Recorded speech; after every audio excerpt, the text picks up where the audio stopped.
All right, what is up, you guys, and welcome back. So this is actually the intro to the intro right now, because right now, currently, I'm up here doing a little bit of deer hunting, but this video is not a hunting video that you're about to see. It is a fishing video that I've kind of had stockpiled away. I just finished it up today, so it is from late August, fishing down on the seawall. I don't know if y'all remember or not, I'm sure some of you do, but back then we had about a week or two where the water was super nice, pretty clear all the way into the beach. So the last fishing video I posted, I had caught my PB Spanish mackerel, which if you haven't seen that video, I'll have it linked at the end of this one, so make sure you go check that one out after this. But I caught my PB Spanish mackerel, and then about 2 or 3 days later I headed out again because it was still super nice, and that is what you're going to be seeing today. So stay tuned. I hope y'all enjoy. It is a catch and cook video, and thank y'all so much for watching. All right, what is up, you guys, and welcome back. Today we are back out here on the seawall once again because we had such a good time last time we came out, and back out with Anthony. And we're gonna be throwing spoons because there's no shrimp to be found anywhere in Galveston at any of the bait shops. So sad morning for that. But that's all right. Last time they were eating on spoons, I pretty much do a spoon the whole time anyway. And honestly, the water kind of looks better this time than it did last time, which is hard to believe because it was super blue all the way to the beach. But I'll turn this camera around and give you all a view, and you'll see what I mean. So stay tuned. I'm gonna throw the GoPro on. Let's see if we can catch anything.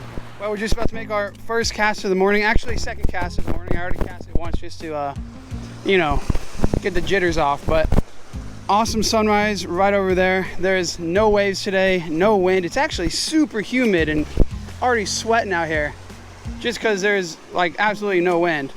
A little bit of bait moving around the end of the jetty. Hopefully there's some fish following it. All I'm doing is throwing the 3/4 ounce spoon, letting it sink down and working it up. Now, I honestly didn't even check the tides this morning, so I don't know if the current's really moving at all right now. But fingers crossed, hopefully it is. I mean, we're here anyways, so fishing no matter what. Well, guys, I just got bit. He's pulling drag. That's a nice fish. What is that? I have a nice fish. I believe I have a Spanish right here. Anthony just absolutely hooked into a drag screamer. Oh, I'm foul hooked on one. That's why he's fighting so hard. Dan, did you get cut or do you still have your spoon? I got it. All right, there we go. Spanish mackerel.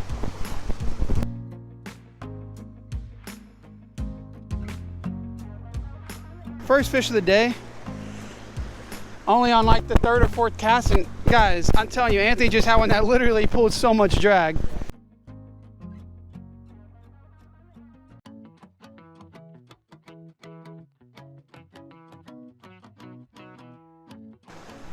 Try to get this guy unhooked.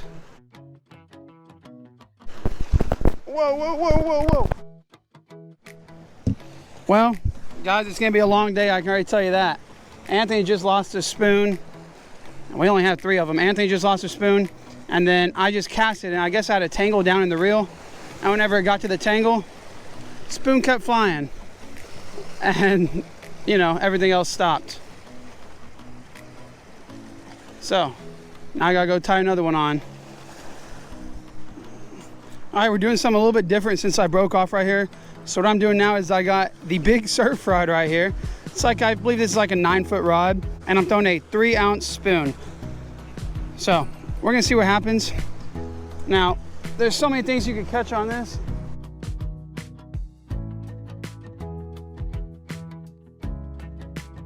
Bull reds, Spanish, really anything. We'll see what happens. I would love to hook into something on this giant spoon. Whoa, I just got bit. I'm on. First cast with the big 3-ouncer. Yeah, it's making this big rod bend. It's not as fun to fight them on this. No, it's something small. What is that, trout or a Spanish? It's a Spanish, ain't it? Spanish. Big old Spanish. On the first cast on the 3-ounce spoon, let's go. A monster Spanish, dude. That's another giant. There we go.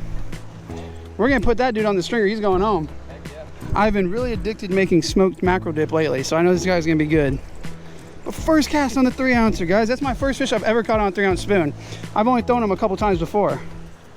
But yeah, we're gonna throw them on the stringer, and I'm gonna get back out there. Well, we have been changing up lures like crazy. I threw that big spoon for a while. I got one other bite, but other than that, nothing much. Anthony's been throwing a spoon, just a normal one, hasn't caught anything. So now I switched up to a 1/4 ounce jig head and a little soft plastic. We're gonna try this, see if we can peck around. And if nothing, I'll go back to the spoon and just stick it out. I still need a ladyfish for bait.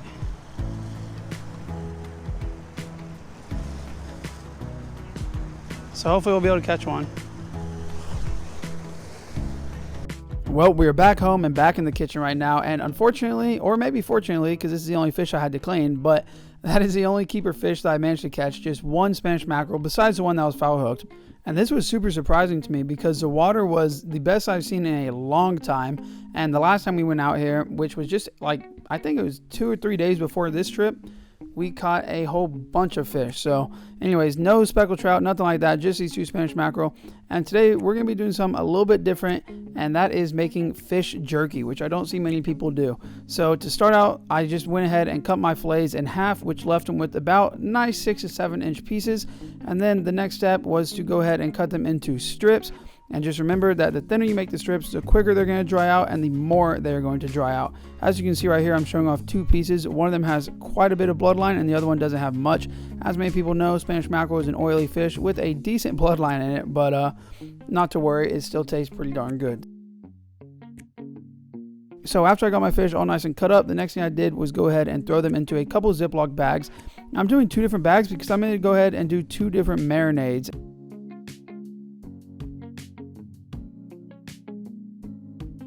So in the first one, we went ahead and did some toasted sesame oil. And it's important to remember not to use too much of this stuff because it is pretty potent, pretty strong flavored.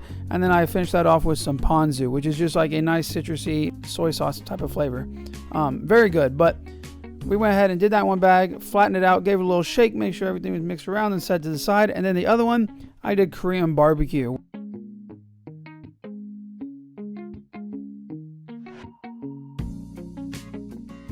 So did the same thing on that one, then went ahead and put them in a fridge for a couple hours. I recommend letting them sit at a minimum of 30 or 45 minutes, but really however long you want. After that, we put them onto a nice little rack on top of a pan just so they wouldn't drip all over the oven, as you know, and because you need them to be lifted up so the air can circulate around them and make them into jerky and not just basically bake them.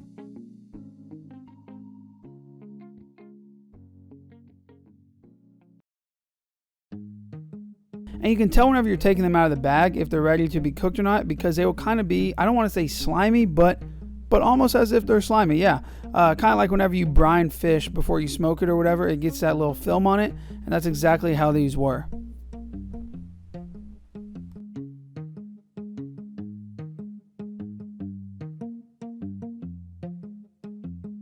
As you can see right here, I went ahead and showed off a piece that is kind of glossy and shiny looking, and you can definitely tell that the marinade penetrated the meat completely through.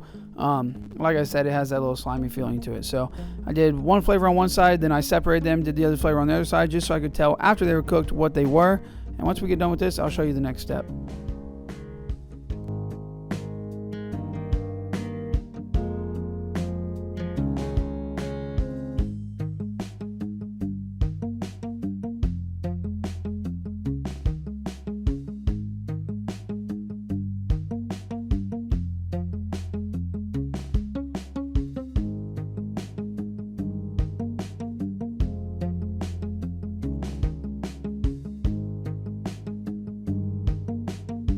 So now that I had all my jerky laid out, the next step is to put in the oven. So I went ahead and preheated the oven to 175, which is the lowest my oven can go, and that's probably what you're going to want to do if you're going to go ahead and make this at home yourself.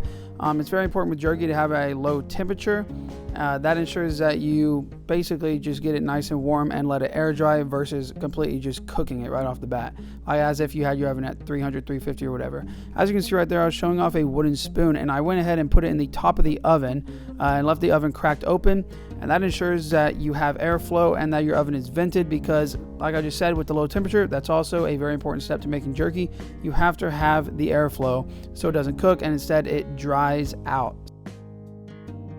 So I did it for 2 hours to start off with, and as you can see, it's looking good, definitely starting to dry out, but it 100% was not done. So I think I did it for about 3 more hours, maybe 4, and then after that, as you can see right here, it looks a lot better. Some of them are starting to become translucent, like those right there in the middle that's showing right now.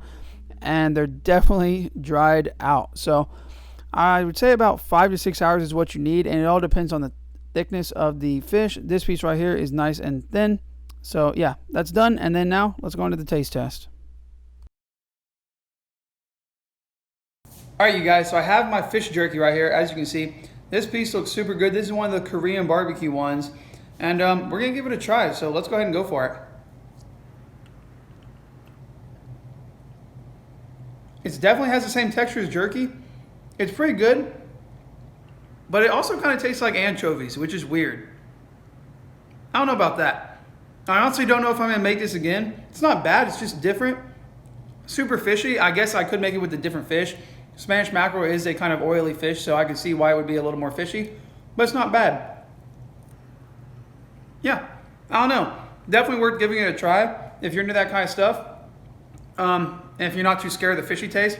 One thing I would recommend is to take the skin off after you cook it, or maybe before you cook it. I just left it on so it would hold together better, but I tried a piece earlier with the skin on.